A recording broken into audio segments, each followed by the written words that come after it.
Alfonso les dijo a sus tíos una verdad a medias, que se sentía enfermo y quería volver a la ciudad en la que vivían. No pensó ni por un momento en contarles lo que realmente le había sucedido. La historia era delirante y nadie parecía darse cuenta de su acompañante.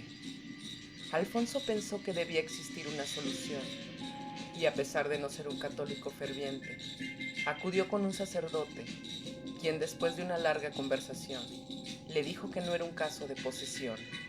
Ese ser no le dominaba su cuerpo y mente, solamente le ocasionaba un continuo dolor de cabeza. Así que, para deshacerse de él, bastaría con acudir de forma constante a misa y confiar en el poder de la oración. Pero a pesar de que Alfonso siguió por varios días todas sus indicaciones, su situación no cambió.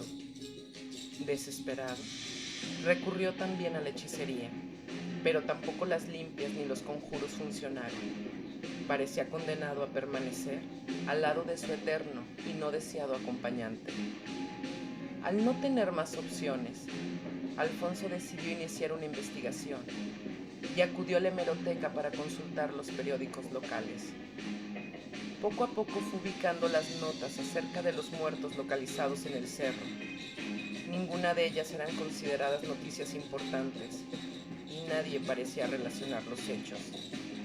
Se mencionaba que eran indigentes y habían perdido la vida a causa de abuso de estupefacientes, porque nadie sabía la verdad, que eran las víctimas perfectas del ritual de una secta. Al salir de la hemeroteca, Alfonso utilizó un elevador que, de estar en funcionamiento, se detuvo en seco e inmediatamente se quedó sin luz.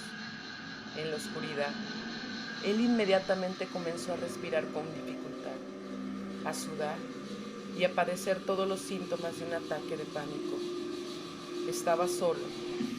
El botón de emergencia no funcionaba y Alfonso, angustiado, comenzó a golpear las puertas del elevador, y fue ahí cuando empezó a sentir como si alguien, de peso muy ligero, se sujetaba con fuerza a su espalda. Su miedo aumentó, hiperventilaba, y cuando sintió que estaba a punto de desmayarse, comenzó a tener una sensación anormal de alivio. De forma instantánea, no solo el temor desapareció, sino también su permanente dolor de cabeza. Y así fue que Alfonso entendió la naturaleza del ser que lo acompañaba. Era un parásito que se alimentaba, por decirlo de alguna manera, del miedo que él pudiera llegar a sentir.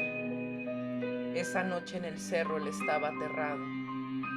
Esa fue la razón por la que se acercó y se quedó con él.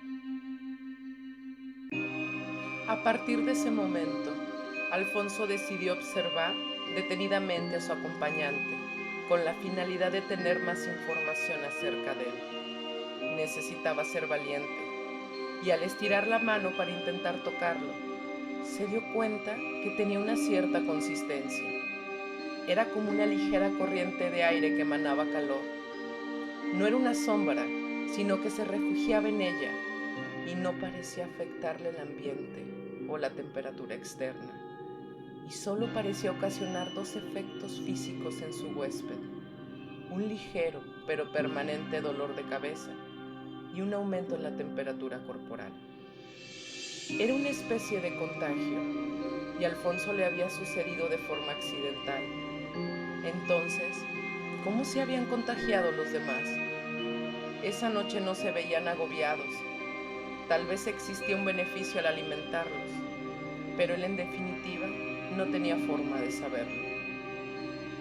Casi mes y medio después, a Alfonso se le ocurrió una solución. Si él se había contagiado, bien podía pasarle eso a alguien más. Era sencillo. Solo debería ir a lugares donde las personas experimentaran fácilmente miedo. Así que decidió ir a un hospital. En su mente no hubo espacio para dudas ni dilemas morales. No era justo para él llevar esa carga. Así que, buscando a quien infectar, recorrió por varios días los pasillos, permaneciendo muy cerca de los pacientes, pero no tuvo éxito. Así que decidió ir a funerarias. para asistir a velorios de desconocidos que convocaban las esquelas de periódicos. Pero muy a su pesar, las emociones de miedo y dolor de los familiares de los difuntos le fueron indiferentes a su acompañante y Alfonso no pudo recuperar su libertad. Alfonso había intentado de todo para deshacerse de él, pero se negaba a abandonarlo. Acudir al cerro donde se reunía la secta era una posibilidad totalmente descartada por el miedo que le tenía a esos hombres. No pensaba volver a verlos, aun cuando ellos eran los únicos que tenían las respuestas que necesitaba. Y así fue que Alfonso terminó resignándose a cargar con ese parásito que se alimentaba y se aferraba permanentemente a él, adaptándose a esa forma de vida, si se le podía llamar así. Curiosamente dejó de tenerle miedo a muchas cosas. Convivía permanentemente con un demonio o espíritu maligno. ¿Qué podía ser más aterrador que eso? Poco a poco los dolores de cabeza se volvieron más intensos, hasta que un día, estando en su habitación, comenzó a sentir en su espalda el ardor de una quemadura. Por instinto, se metió al baño y al sentir el agua de la regadera, vio salir humo de su cuerpo. El dolor era muy intenso. El miedo se apoderó de él al pensar que iba a morir en ese momento. De repente todo terminó. Con su espalda enrojecida y cubierta de ampollas, Alfonso inmediatamente se dio cuenta que su acompañante sabía demandar, y de la peor manera, su alimento. Necesitaba su miedo para subsistir, y su ataque era despiadado. Alfonso entendió por fin su realidad. Al ser su huésped, lo debería alimentar o moriría junto a él.